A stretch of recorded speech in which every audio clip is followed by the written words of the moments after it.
Et c'est avec vous, Michael Elmidoro. Bonsoir. Bonsoir. Alors, on commence ces informations en prenant la direction de Versailles, où un lycée a été évacué aujourd'hui. Ce mercredi 15 novembre, aux alentours de 9h45, le lycée Marie Curie de Versailles a été évacué en raison d'une alerte à la bombe. L'établissement a reçu un message d'alerte et les responsables ont fait retentir la sonnerie pour évacuer les lieux. L'annexe du lycée a elle aussi été évacuée. Les forces de police et les démineurs ont fouillé les locaux sans rien trouver.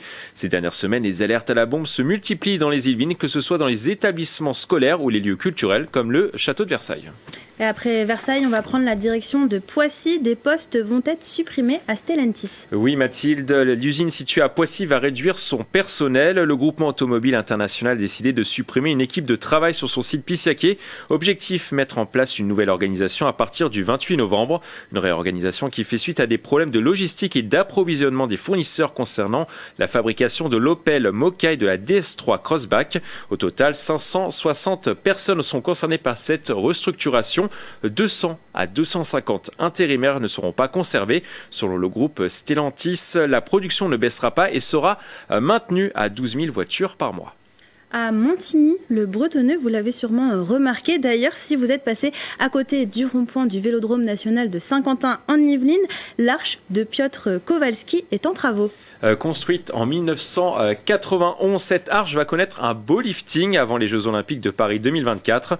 Depuis le 6 novembre, les verres bleus sont retirés petit à petit. Objectif, les nettoyer surtout. Les ouvriers pourront remettre à neuf la structure. Une fois terminé, un nouvel éclairage sera mis en service et le bassin sera de nouveau rempli. La fin des travaux est prévue pour le printemps 2024. Coût total de l'opération, 520 000 € financé par la région, le département Saint-Quentin-en-Yvelines et la direction régionale des affaires culturelles. Et enfin, Michael, vous avez une dernière information concernant la BGE Yvelines. Le premier réseau national d'appui aux entrepreneurs lance un appel à candidature pour la première promotion de son Incubatest. Après un entretien, le candidat pourra intégrer un parcours immersif de 6 mois renouvelable, lui permettant notamment de mettre en place sa stratégie commerciale et de monter en compétences. À la fin, le dirigeant récupérera son premier chiffre d'affaires réalisé et continuera à développer son entreprise. Si vous voulez vous inscrire, le site apparaît à l'écran. Eh bien, merci beaucoup, Michael Elmidoro, pour toutes ces informations. Et comme d'habitude, si vous aussi, vous voyez une image ou une information qui vous a marqué près de chez vous, n'hésitez pas à nous la partager sur les réseaux sociaux en utilisant le hashtag 78news.